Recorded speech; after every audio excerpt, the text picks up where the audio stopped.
जय जगन्नाथ बच्चों, welcome to AK सर्जिन education में। तो बच्चों, आपने अक्सर ये कहते हुए सुना होगा कि लोहा लोहे को काटता है। क्या आपने कभी ऐसा सुना है कि आग आग को बुझाता है? जी हाँ, बिल्कुल, आप सही सुन रहे हैं, क्योंकि हम लोग आग की मदद से ही आग को बुझा सकते हैं। जैसे कि आप लोग यहाँ पर वीडियो में देख पा रहे होंगे, यहाँ पर एक जंगल में भीषण आग लगी हुई है और इस आग को बुझाने के लिए हम लोग आग का ही मदद लेने वाले हैं। तो सबसे पहले जो फायर फाइटर होते हैं, तो आग के इस अगले वाली इलाका जो कि अभी इस आग के चपेट में आने वाली है, तो वहाँ पर एक कंट्रोल फायर क्या करते हैं कि लगा लेते हैं और उस कंट्रोल फायर को वो सबसे पहले तो बुझा देते हैं। जिसके बाद कि ये जो आग, जंगल की आग धीरे धीरे जब आगे बढ़ेगी तो यहीं से वो कटअप हो जाएगी, यानी यहीं से वो अब आगे नहीं बढ़ पाएगी। और इस तरह की प्रक्रिया के जरिए हम लोग जंगल की आग को के आसानी से बुझा सकते हैं। तो चलिए दोस्तों, आज हम लोग इस आग से रिलेटेड एक टॉपिक के बारे में डिस्कशन करते हैं, तो जिसका नाम है हमारा कंबक्शन एंड फ्लेम। तो चलिए सबसे पहले हम लोग ये जानने की कोशिश करते हैं कि ये जो कंबक्शन होता है वो होता क्या है। तो कंबक्शन एक ऐसी रासायनिक प्रक्रिया होती है जिसमें कि कोई भी एक सब्सटेंस है वो ऑक्सीजन के साथ रिएक्ट करके हीट प्रोड्यूस करता है, यानी the chemical process in which a substance reacts with oxygen to produce heat is known as combustion. उसी प्रोसेस को ही हम लोग क्या बोलेंगे कि combustion. The substance which undergoes the combustion is called combustible substance and also fuel। तो जो सब्सटेंस इस कंबक्शन की प्रक्रिया में जलता है तो उसे ही हम लोग बोलते हैं कंबस्टेबल सब्सटेंस या फ्यूल बोलते हैं। और समटाइम्स क्या होती है कि जो कंबक्शन की प्रोसेस के जरिए हीट प्रोड्यूस होने के साथ साथ कहीं पर हमें लाइट भी दिखने को मिलता है, जो कि आज ए फ्लेम के रूप में या ग्लो करती हुई हमें दिखाई पड़ती है, जिसके बारे में हम लोग फर्दर इस चैप्टर में डिस्कस करने वाले हैं। और एक बात यहाँ पर आपको याद रखनी होगी, तो air is necessary for the combustion, यानी तो कंबक्शन प्रोसेस के लिए एयर, यानी एयर में जो मौजूद ऑक्सीजन सबसे अहम रोल अदा करता है। तो चलिए सबसे पहले ये जो कंबस्टेबल सब्सटेंस है तो इनके बारे में थोड़ी सी जान लेते हैं। तो जैसे कि आप यहाँ पर देख पा रहे होंगे, एक सब्सटेंस जो कि क्या करता है कि कंबक्शन में मदद करता है, यानी जलने का काम करता है, तो उसे ही हम लोग बोलते हैं कंबस्टेबल सब्सटेंस। क्या बोलते हैं? Combustible substance. और ये कंबस्टेबल सब्सटेंस बेसिकली अपने स्टेट के हिसाब से इन्हें तीनों भागों में हम लोग डिवाइड कर सकते हैं। तो सबसे पहला वाला जो हो जाएगा वो हो जाएगा मेरा सॉलिड फ्यूल। क्या हो जाएगा? Solid fuel. और जो दूसरे हो जाएंगे तो वो हो जाएंगे मेरा लिक्विड फ्यूल, तो क्योंकि ये लिक्विड स्टेट में एग्जिस्ट करते हैं। और जो थर्ड वाला हो जाएगा तो हो जाएगा वो मेरा गैसियस फ्यूल। तो जैसे कि आप लोग सॉलिड फ्यूल का यहाँ पर एग्जांपल ले सकते हैं, वुड और कोल। और इसके अलावा जो चारकोल होता है तो वो भी एक सॉलिड फ्यूल का एग्जांपल होता है। तो इसके अलावा जो लिक्विड फ्यूल होते हैं, क्योंकि वो लिक्विड स्टेट में एग्जिस्ट करते हैं, जैसे कि केरोसिन, पेट्रोल और डीजल, तो ये सभी जो होते हैं ये लिक्विड फ्यूल होते हैं। और इसके अलावा जो फ्यूल होते हैं कुछ गैसियस रूप में एग्जिस्ट करते हैं, जैसे कि लिक्विफाइड पेट्रोलियम गैस या एलपीजी का एक जो सिलेंडर है आप लोग देख पा रहे होंगे। और इसके अलावा जो सीएनजी यानी कंप्रेस्ड नेचुरल गैस, तो ये कुछ जो सब्सटेंस होते हैं जो कि गैसियस फ्यूल के अंदर में आते हैं। तो चलिए अब हम लोग ये देख लेते हैं कि जो कंबक्शन होती है तो ये कंबक्शन के लिए कौन कौन सी कंडीशन नेसेसरी होती है, जिससे कि इस टॉपिक को हम लोगों को पढ़ने में आसानी हो जाएगी। दरअसल कंबक्शन के लिए 3 कंडीशंस जरूरी होती है। तो जो सबसे पहला कंडीशन होती है तो वो होती है मेरा फ्यूल, तो वही फ्यूल जो कि जलने वाला है इस कंबक्शन में। और जो दूसरा जो होती है तो वो होती है मेरा एयर, यानी एयर में मौजूद ऑक्सीजन। और जो तीसरा कंडीशन होती है तो वो होती है मेरा heat, which is also known as ignition temperature. यानी सपोज हम लोग कोई लकड़ी को लेकर जला रहे हैं, तो उस लकड़ी को जलने के लिए जो टेम्परेचर चाहिए तो उसे ही हम लोग बोलते हैं इग्निशन टेम्परेचर। जैसे कि आप लोग एक लकड़ी लेंगे और एक सूखा हुआ घास लेंगे और दोनों को ही अगर आप लोग गर्म करेंगे यानी आग लगाएंगे, तो उनमें से सबसे पहले कौन जलेगा? वो तिनका यानी घास सबसे पहले जलेगा। तो इसका मतलब क्या है कि जो घास का जो इग्निशन टेम्परेचर है तो वो लकड़ी की इग्निशन टेम्परेचर से बहुत ही कम है, तो इसलिए सबसे पहले वो आग पकड़ लेती है। और ये जो 3 कंडीशन है, जैसे कि फ्यूल, ऑक्सीजन और इग्निशन टेम्परेचर, अगर इन तीनों में से कोई भी एक कंडीशन की एब्सेंट हो गई तो वहाँ पर कंबक्शन की प्रक्रिया चालू नहीं रहेगी। जैसे कि आज चलो हम लोग कुछ एक्सपेरिमेंट और कुछ एक्टिविटी के जरिए समझने की कोशिश करते हैं। तो चलिए आगे बढ़ते हैं। तो यहाँ पर देखो एक एप्लीकेशन दिया है, air is necessary for burning. तो क्या एयर नेसेसरी है बर्निंग के लिए? जैसे कि आपने अपने जो स्कूल्स है तो वहाँ पर आपने साइंस प्रोजेक्ट में ज़रूर ये देखा होगा कि एक कैंडल लेकर और उसके ऊपर जो ग्लास को डालकर कैसे ये सारा एक्सपेरिमेंट परफॉर्म किया जाता है। तो इसे आपने अच्छे से जाना होगा। अगर नहीं जाना है तो घर में आप लोग इसे ट्राई कर सकते हैं। आप सबसे पहले एक कप ले लीजिए और कप के ऊपर एक मोमबत्ती को लगा लीजिए और उसमें थोड़ी सी पानी देकर आप लोग क्या कर सकते हैं, इसके ऊपर एक डाल सकते हैं एक कांच का ग्लास। जिससे क्या होगा, उसके अंदर का जो ऑक्सीजन वो ख़त्म हो जाएगा और ख़त्म होने के बाद जो कैंडल है और उसकी जो फ्लेम है यानी जो आग है वो बुझ जाएगी। और ये थोड़ी सी अलग भी यहाँ पर दिया है कि एक्सपेरिमेंट आप चाहे तो इसे भी फॉलो कर सकते हैं। तो चलिए दूसरी कंडीशन की ओर को बढ़ते हैं और इस कंडीशन से हमें ये पता चली कि एयर बर्निंग के लिए ज़रूरी है यानी एयर में प्रेजेंस ऑक्सीजन। तो चलिए दूसरे की ओर हम जानते हैं कि इग्निशन टेम्परेचर। तो इग्निशन टेम्परेचर होता क्या है, the minimum temperature at which a substance catches fire and burns, okay, it is called as ignition temperature. तो जो मिनिमम टेम्परेचर जिससे क्या होता है कि कोई सब्सटेंस जलने लगती है तो उसे ही हम लोग बोलते हैं इग्निशन टेम्परेचर। और इस इग्निशन टेम्पर के जरिए ही हम लोग क्या करते हैं कि बहुत सारे जो फ्यूल है उनको हम लोग आज हाई इग्निशन टेम्परेचर और लो इग्निशन टेम्परेचर में भी कैटेगराइज कर सकते हैं। अगर हम लोग क्या करते हैं कि लकड़ी और केरोसिन को लेते हैं तो केरोसिन का ignition temperature vary very low होता है। तो इसलिए सबसे पहले जो आग है वो केरोसिन पकड़ लेती है और उसके बाद लकड़ी का जो इग्निशन टेम्परेचर जो हाई होती है उसके बाद ही वो आग पकड़ पाती है। तो अब आप लोगों को कई बार अगर आपने सेंट वगैरह का इस्तेमाल किया होगा या जो कॉकरोच मरने वाली जो काला हीट और ब्लैक हीट का जो इस्तेमाल अगर किया होगा तो वो वाली आपने जरूर देखा होगा, उसमें लिखा होगा एक नाम जो कि होता है हमारा इनफ्लामेबल सब्सटेंस। तो इनफ्लामेबल सब्सटेंस होता क्या है, the substance which are very low ignition temperature and can catch fire easily with a flame, this is known as a inflammable substance. जैसे कि एक पेट्रोल है, अल्कोहल है, सीएनजी है और एलपीजी। तो ये क्या करते हैं कि अचानक ही कम टेम्परेचर में आग को पकड़ लेने का काम करते हैं। तो इन्हें ही बोलते हैं हम लोग इनफ्लामेबल सब्सटेंसेस। तो ये थी कुछ चीज़ें जो कंडीशन थी जो कि आग जलने के लिए ज़रूरी थी। सबसे पहला था हमारा इग्निशन टेम्परेचर और जो फ्यूल जो कि जलने वाला है, और जो तीसरा है वो मेरा एयर यानी ऑक्सीजन। और ये तीनों में से अगर कोई भी अगर कंडीशन एब्सेंट रहा यानी अभाव रहा तो फायर यानी आग नहीं जलेगी। तो चलिए आगे बढ़ते हैं। तो यहाँ पर हम लोग ये देखते हैं कि जो कंबक्शन होते हैं वो कितने टाइप के होते हैं, यानी कंबक्शन को कितने कैटेगरी में डिवाइड किया गया है। तो there are 3 types of main combustion. एक तो सबसे पहला होता है तो वो होता है हमारा रैपिड कंबक्शन, और जो दूसरा होती है वो हमारा स्पॉन्टेनियस कंबक्शन, और जो तीसरा होती है तो वो होती है हमारा एक्सप्लोजन। तो यहाँ पर देखते हैं सबसे पहला रैपिड कंबक्शन होता क्या है। तो रैपिड कंबक्शन क्या होता है, तो it is a type of combustion in which a substance Burns rapidly and produces heat and light with help of external heat. अगर कोई चीज़ में हम लोग आग जलाकर यानी आग लगाकर अगर उसको कंबक्शन की प्रक्रिया को चालू करते हैं यानी इग्निशन टेम्परेचर हम लोग खुद देते हैं, तो वहाँ पर उस तरह के कंबक्शन का हम लोग क्या कहेंगे कि रैपिड कंबक्शन। तो एग्जाम्पल क्या हो गया कि हम लोग जो घर में जलाते हैं एलपीजी यानी बर्निंग ऑफ एलपीजी और केरोसिन, तो ये हो गया हमारा रैपिड कंबक्शन। और जो सेकेंड टाइप्स ऑफ कंबक्शन होती है तो वो होती है हमारा स्पॉन्टेनियस कंबक्शन। तो ये स्पॉन्टेनियस कंबक्शन होता क्या है, तो it is a type of combustion in which a substance Burns spontaneously and produces heat and light without the help of external heat. ये किसी भी एक्सटर्नल हीट के वगैरह अपनी जो अंदर की जो कंबक्शन की प्रोसेस है वो खुद स्टार्ट कर लेती है। जैसे कि फॉस्फोरस बर्न स्पॉन्टेनियसली एट ए रूम टेम्परेचर। जो फॉस्फोरस होती है, सोडियम होती है, तो वो अपने आप ही ऑक्सीजन के साथ रिएक्ट करके जल जाती है। और ये जो इस तरह की जो बर्निंग प्रोसेस है तो इसे ही हम लोग बोलते हैं स्पॉन्टेनियस कंबक्शन। और आखिर में जो एक तरह की कंबक्शन आती है जिसे कि हर रोज हम लोग दिवाली में देखते हैं, उसे ही बोलते हैं हम लोग एक्सप्लोजन। ताले in this types of combustion the substance burns suddenly and produces heat, light and sound with the help of a heat and a pressure. This is known as explosion.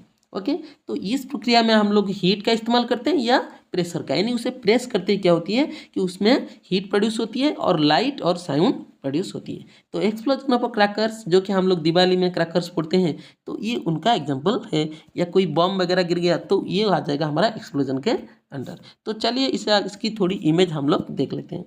तो ये है उसका इमेज। आपको लोग जो daily life में इस्तेमाल करते हैं, जैसे कि रैपिड कंबक्शन, यहाँ पर एक जो एलपीजी का हमारा फ्लेम है तो यहाँ पर ये जलती हुई दिखाई देगी। और स्पॉन्टेनियस कंबक्शन में सोडियम मेटल यहाँ पर ऑक्सीजन यानी एयर के साथ रिएक्ट करके यहाँ पर अपने आप जल रहा है। और उसके बाद जो थर्ड है तो ये हमारा दिवाली फंक्शन का सेलिब्रेशन। तो बच्चों ये थी डिफरेंट टाइप्स ऑफ कंबक्शन। तो चलिए आगे बढ़ते हैं और ये देखने की कोशिश करते हैं कि हम लोग आग को कैसे काबू कर सकते हैं, यानी how do we control fire. तो जैसे कि हमने पहले देखा कि आग को जलने के लिए 3 कंडीशन नेसेसरी है। तो सबसे पहला है हमारा फ्यूल, और उसके बाद होती है एयर यानी ऑक्सीजन, और तीसरा जो होती है हीट यानी इग्निशन टेम्परेचर। अगर इन तीनों में से अगर किसी एक को भी हम लोग कटअप कर लें तो फायर अपने आप बुझ जाएगा, यानी फायर अपने आप एक्सटिंग्विश हो जाएगा। तो fire can be control by removing any one और मोर ऑफ दिस कंडीशन। तो जैसे कि आप लोग यहाँ पर देख रहे हैं, यहाँ पर जो फायर फाइटर है वो काम कर रहे हैं, तो इसका मतलब इन तीनों में से वो किसी एक कंडीशन को कटअप करने की कोशिश कर रहे हैं। तो यहाँ पर जैसे कि आप लोग देख पा रहे हैं, तो ये हमारा एक CO2 सिलेंडर, यानी इसके अंदर होती है कार्बन डाइऑक्साइड गैस, जो कि बेसिकली क्या करता है यहाँ पर कि इस आग को बुझाने का काम कर रहा है, और यहाँ पर एक आदमी इसका इस्तेमाल कर रहा है। तो फायर एक्सटिंग्विशर क्या करते हैं कि cut off the supply of air और bring down the temperature of the fuel और both to control the fire. तो वो क्या करते हैं, इसका इग्निशन टेम्परेचर को घटाते हैं, या जो फ्यूल वहाँ पर जल रहा है तो उसकी सप्लाई को वो कट ऑफ करते हैं, या वो आखिरी जो कंडीशन है ऑक्सीजन की सप्लाई को बंद करते हैं। इन तीनों में से कोई भी कंडीशन को वो रिमूव कर देंगे तो क्या होगा कि फायर अपने आप एक्सटिंग्विश हो जाएगा।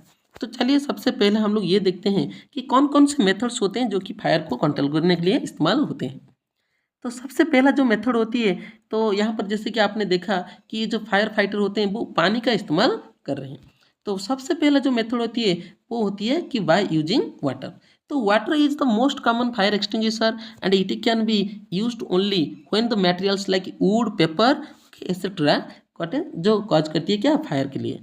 तो यहाँ पर क्योंकि ये सारे क्या होते हैं कि सॉलिड फ्यूल होती है, तो यहाँ पर वाटर काफ़ी जो होती है वो कारगर साबित होती है, और वो भी कम पैसों में इन आग को बुझाने का काम करती है। तो ये काम पानी कैसे काम करता है कि पानी यहाँ पर उस आग के ऊपर छिड़कने के बाद वो वहाँ पर जो फ्यूल मौजूद होगा उसका तो एक इग्निशन टेम्परेचर वो घटा लेगा, और जो दूसरा है वो क्या करेगा कि वहाँ पर भाप बनने के बाद वो ऊपर एक ऐसा लेयर बनाएगा जो कि वहाँ पर ऑक्सीजन आने को नहीं देगा। तो इस तरह की प्रक्रिया के जरिए पानी की इस्तेमाल करके हम लोग फायर को कंट्रोल कर सकते हैं। और आप लोगों को यहाँ पर एक बात यहाँ पर याद रखनी होगी कि water cannot be used if the electrical equipments are on fire.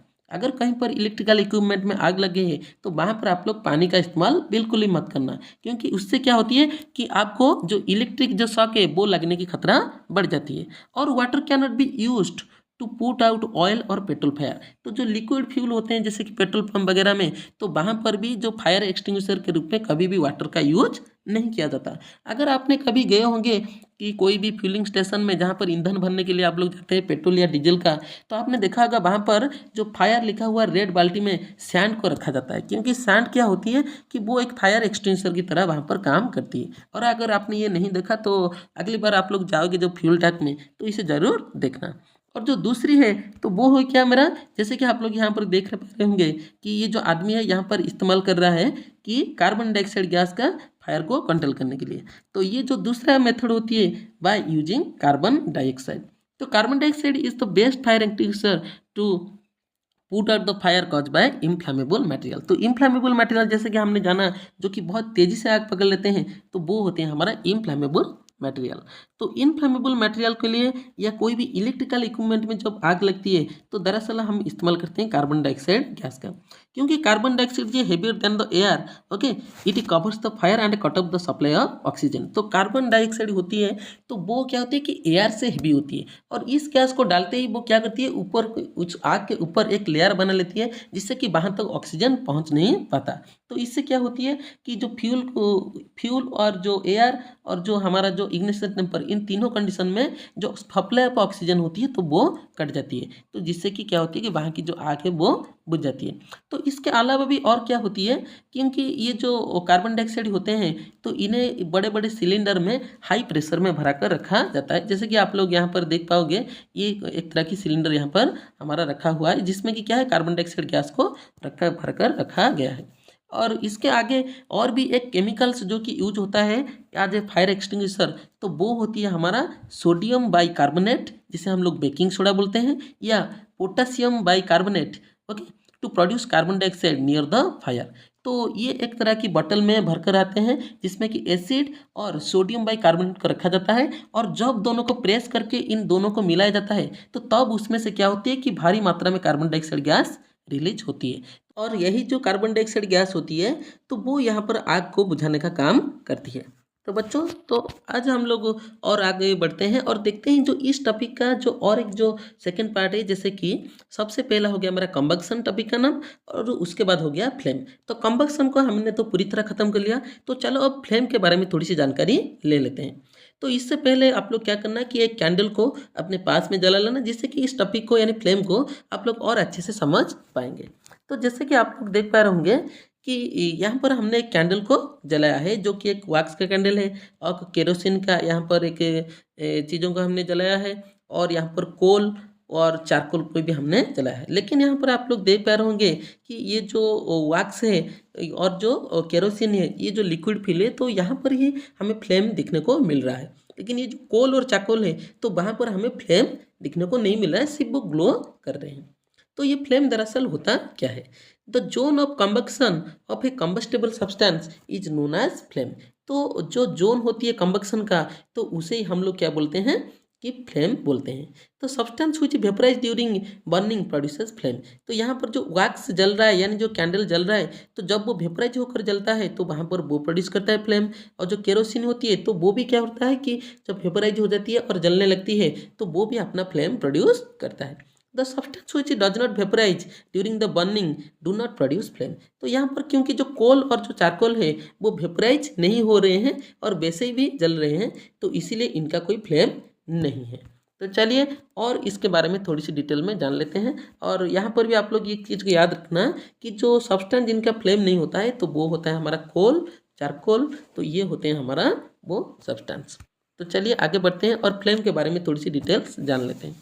तो जैसे कि आपने आपके पास एक कैंडल को जलाए रखे हुए हैं, तो आप लोग इस तरह की कुछ छवि देखने को मिल जाएगा आपको। तो सबसे जो पार्ट होती है तो वो होती है हमारा outer part of the candle. तो इस फ्लेम का सबसे जो आउटर पार्ट होती है, और उसके बाद होती है मिडिल पार्ट, और उसके बाद होती है हमारा जो इनर पार्ट होती है।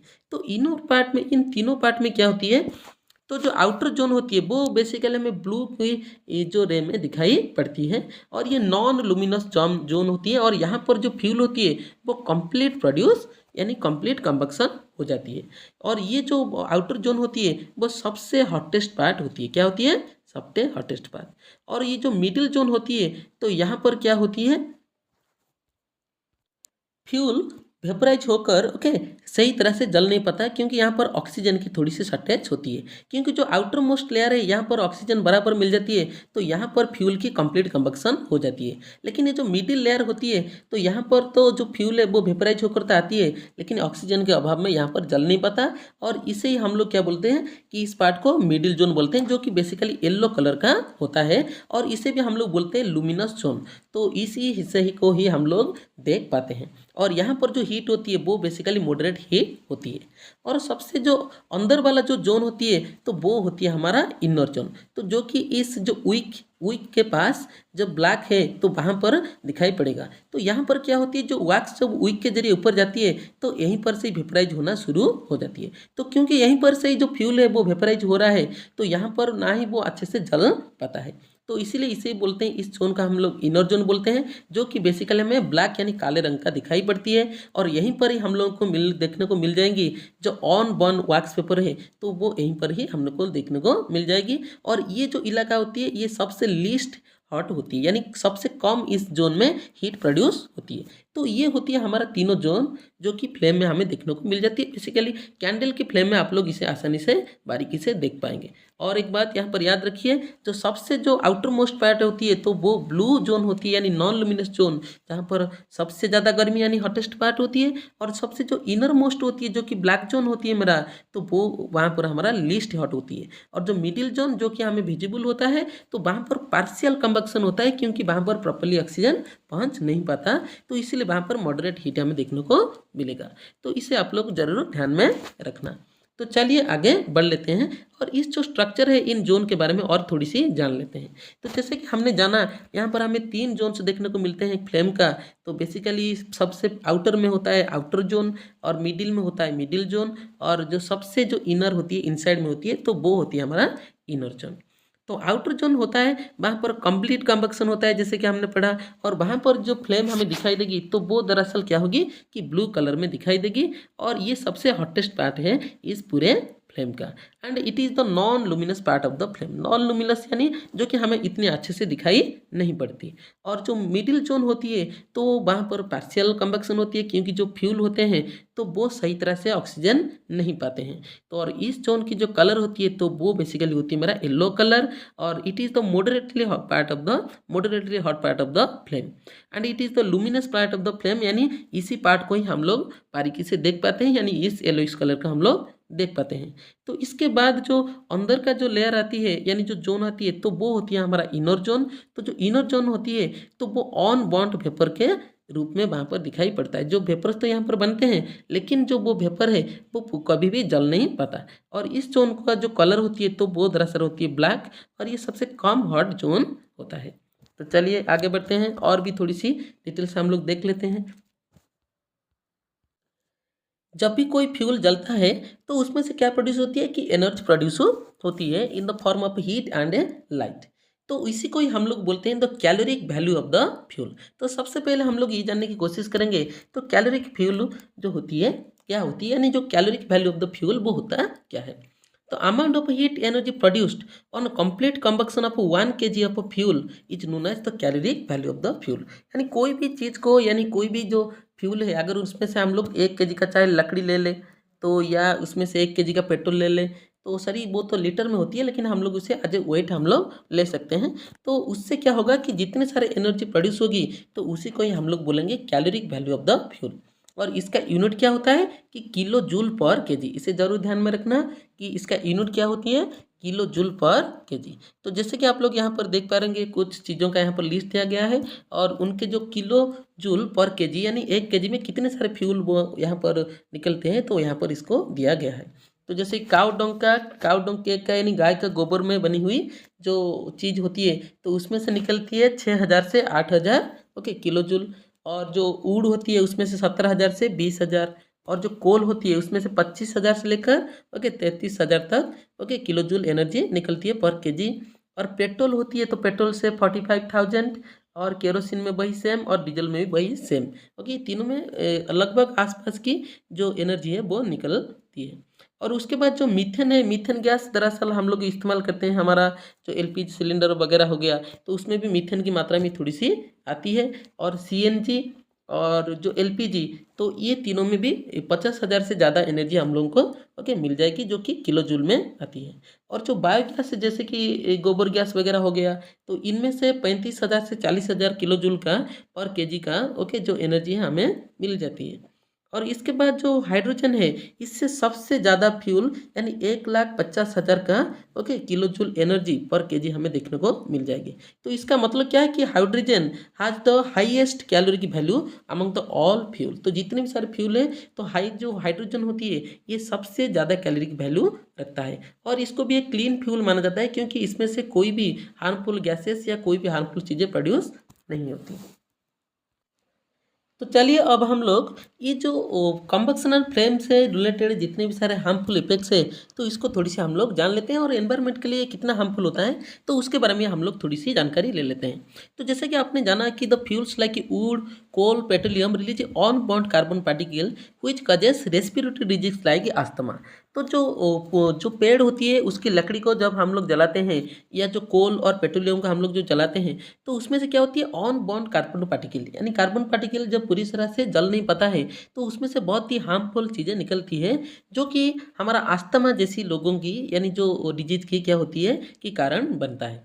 और भी एक चीज़ है जो incomplete combustion of fuel releases carbon monoxide, जो कि एक जहरीला गैस होती है एंड जिससे कि क्या होती है कि एक व्यक्ति का भी ओके निधन हो सकती है। अगर आप लोग किसी रूम में किसी व्यक्ति को अगर हम लोग कोयले से जलाई हुई धुएं से अंदर उस कमरे में बंद कर देंगे तो कुछ देर बाद घुटनों के दम पर क्या होगा कि उसकी सांस रुकने से उसकी मौत हो जाएगी, क्योंकि उसमें से खतरनाक कार्बन मोनोऑक्साइड गैस निकलते हैं जो कि एक पॉइजनस गैस होते हैं।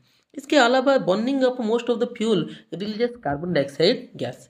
तो कार्बन डाइऑक्साइड गैस क्या होती है कि जो धरती की जो टेम्परेचर इसी की वजह से ही धीरे धीरे बढ़ता जाता है, क्योंकि कार्बन डाइऑक्साइड जो सन से आने वाली रेडिएशन को यानी हीट को वो क्या करता है कि ऑब्जर्व करने की क्षमता रखती है। तो इससे क्या होती है कि जो अर्थ की जो एवरेज टेम्परेचर है वो बढ़ जाती है, और जो ग्लेशियर से लगे जितने सारे बर्फ होते हैं वहाँ पर यानी आइस होते हैं तो वो इस टेम्परेचर की बढ़ने की वजह से क्या होते हैं कि पिघलने शुरू हो जाते हैं। और इसी चीज़ को ही हम लोग क्या बोलते हैं कि ग्लोबल वार्मिंग, क्या बोलते हैं ग्लोबल वार्मिंग। और इसी ग्लोबल वार्मिंग की वजह से जो पोलर आइस हो गया और जो वो धीरे धीरे मेल्ट होता जाता है, और जो इसकी वजह से जो समंदर का जो लेवल होती है यानी सी लेवल होती है वो धीरे धीरे बढ़ती है, और को बस इसकी वजह से बहुत सारे इलाके में क्या होती है कि कोस्टल इलाका में जो फ्लोडिंग जैसी सिचुएशन आप लोगों को देखने को मिलती है। तो इसके लिए हम लोग क्या करना होगा कि ज़्यादा से ज़्यादा हम लोग क्या करें कि ट्राई करें कि कार्बन डाइऑक्साइड गैस की मात्रा को घटाने के लिए, और वो सिर्फ एक ही चीज़ से हो सकती है कि हम लोग जितनी आवश्यक हो उतना ही फ्यूल का इस्तेमाल करें। और इसके अलावा जो burning of coal and petroleum होता है तो वो क्या करते हैं कि oxide of sulphur and nitrogen का गैस को क्या करते हैं एटमॉस्फेयर को रिलीज करते हैं। तो यही गैस क्या होती है कि रेन वाटर के साथ मिलने के बाद तो वो क्या करती है कि एसिड फॉर्म करती है, और उसी एसिड को वो क्या करती है जब बारिश के रूप में धरती पर गिरती है उसे ही हम लोग बोलते हैं एसिड रेन।